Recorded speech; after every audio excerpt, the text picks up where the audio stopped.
Let's jump right into this explainer because we're looking at a massive, frankly, kind of mind-blowing shift happening right now.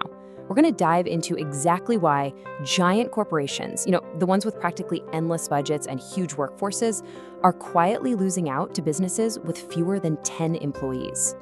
Look, for the longest time, the narrative was always that the big guys held all the cards, right?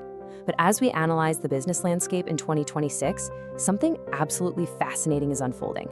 It's actually not the billion-dollar conglomerates making the most impactful strides anymore. It's the local shops, the home offices, and the garage startups. So, how on earth are the little guys pulling this off? For decades, conventional wisdom was completely set in stone. The little guy never stood a chance. If you couldn't outspend your competitor on massive ad campaigns or squeeze suppliers for steep discounts, well, you were basically out of luck. So how exactly are these small, local storefronts securing these incredible David versus Goliath victories today? It's definitely not a fluke. This has been building up for years, driven by a massive shift in what consumers expect, and honestly, a deep desire for something more than just a cold transaction. Let's break down the exact weapons these small businesses are using to win. The absolute first major advantage in the underdog playbook is speed. Because in today's constantly shifting market, being agile will beat deep pockets pretty much every single time. I mean, just think about a typical corporate timeline for a second. When you're a small business, you don't have to wade through a swamp of middle management just to make a single decision. A corporate idea has to survive endless committees, legal reviews, marketing debates, and executive sign-offs. That whole shebang can literally take months or even years. And by the time that product finally hits the shelves, the market might have already moved on. But a small business? A customer gives them some feedback on a Monday, and the owner can literally have the product updated by Friday. That kind of agility is a total game changer. And let me tell you, customers notice when companies actually listen. Actually, scratch that. They don't just notice it, they expect it now. Because the people making decisions in a small business are usually the owners themselves. They can respond to feedback in real time. There's no endless chain of approvals or mind-numbing corporate bureaucracy. It is just action. If something's broken, they fix it today. If a customer wants something new, they create it tomorrow. That incredible, immediate responsiveness builds a kind of fierce brand loyalty that huge companies simply cannot manufacture, no matter how much they spend. And that leads us perfectly into the second weapon: authenticity and trust. This is the one thing corporate money absolutely cannot buy. Modern consumers are just exhausted by perfectly polished, completely faceless corporate marketing campaigns. We want to know exactly who we're buying from, right? People want to support real humans with real stories and real values. Think about your local coffee shop owner, the one who remembers your name, already knows your favorite drink before you order, and actually asks how your family is doing. Now, compare that warmth to dealing with a giant chain's automated phone maze, the endless wait times, or those super generic customer service scripts. That genuine smile and that real conversation create a deeply personal experience, and mathematically speaking, it is just impossible for a giant chain with 10,000 locations to replicate that.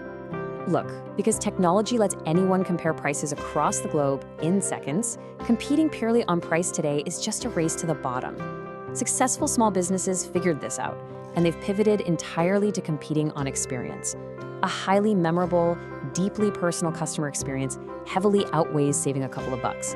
People will happily, and I mean happily, pay a premium to support a business that makes them feel genuinely appreciated as a human being.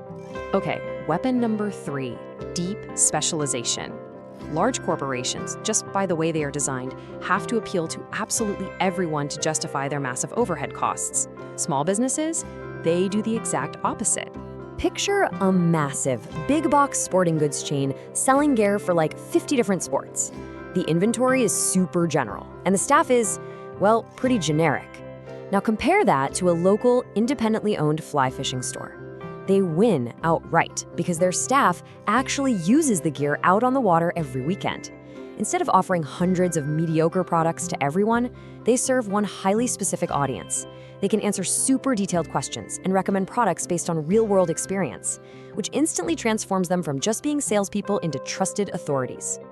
Economists actually have a term for this specific advantage. They call it proximity to the customer. It basically means that small business owners interact directly with their buyers every single day. They hear the complaints firsthand, they notice the tiny subtle shifts in trends, they understand changing preferences way before those lagging data reports ever land on a desk at corporate headquarters. They're relying on actual human conversations to spot new opportunities that corporate surveys and endless spreadsheets just completely miss. So, you might be wondering, with all these great personal advantages, how do they actually compete on a national or even global scale?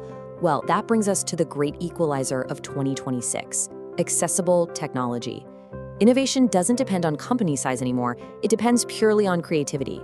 Technology has totally leveled the playing field, letting the smallest teams cast a massive shadow and reach audiences anywhere. We're talking professional websites, seamless online payments, incredibly targeted social media marketing, and deep customer behavior analytics.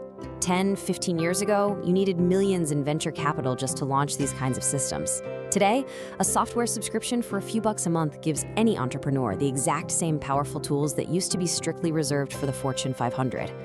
A business run out of a spare bedroom can now look and operate online just as smoothly as a multinational conglomerate. It is incredible. Here's the really interesting part, though.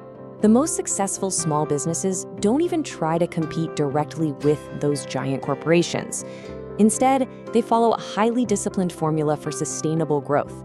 Rather than expanding way too quickly or exhausting themselves chasing every single customer under the sun, they zero in on doing one thing for one specific group of people exceptionally well.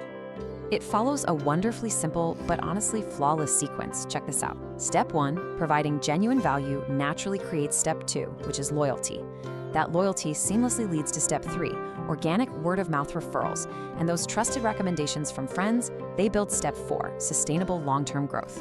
You don't have to be the biggest business. You just have to be the most valuable to the exact people you serve. It works flawlessly, no matter how small your team is. As technology keeps evolving at lightning speed and customer expectations keep shooting up, the ultimate winners aren't necessarily going to be the ones with the tallest office buildings or the billion-dollar ad budgets. The winners are going to be the ones who treat their customers like human beings instead of just a number on a balance sheet. Because at the end of the day, business has never been only about products. It has always been about people.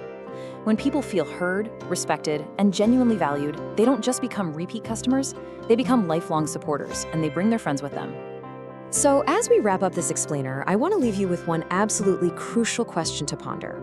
Are you building a business of transactions, or are you building a business of relationships? Whether you're an entrepreneur yourself or just fascinated by these shifting economic tides, it is probably the most important question you can ask yourself today.